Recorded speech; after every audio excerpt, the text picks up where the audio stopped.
sebuah lagu daripada album M. Sharif dan Pak Mantelo.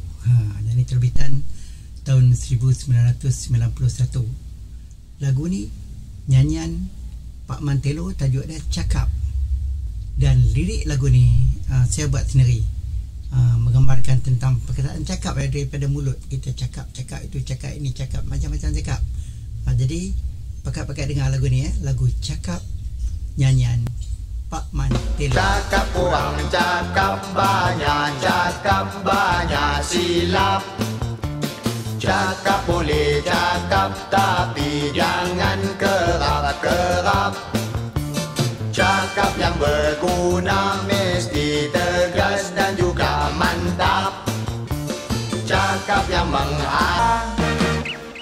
Cakap kurang, cakap banyak silap.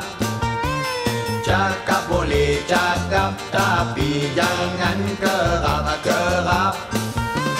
Cakap yang berguna mesti tegas dan juga mantap. Cakap yang menghasut silap kena tangkap.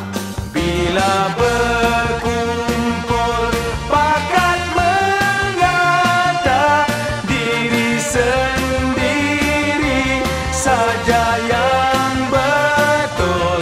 Bila berkumpul pakat mengata, diri sendiri saja yang betul.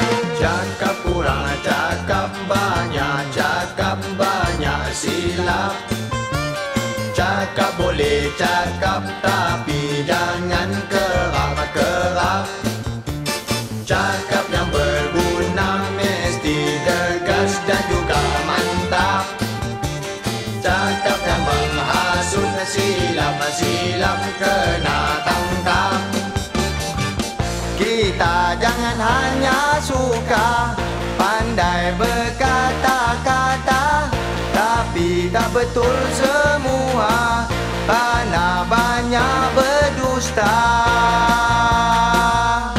Bila berkumpul pakat mengata, diri sendiri saja yang betul.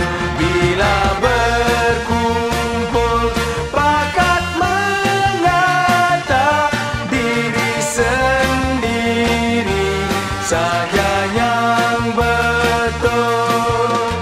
Cakap tak serupa bikin, jangan cakap pusing-pusing. Cakap sini lain, cakap sana pula lain. Cakap malam dengar, cakap siang pandang. Kalau silap cakap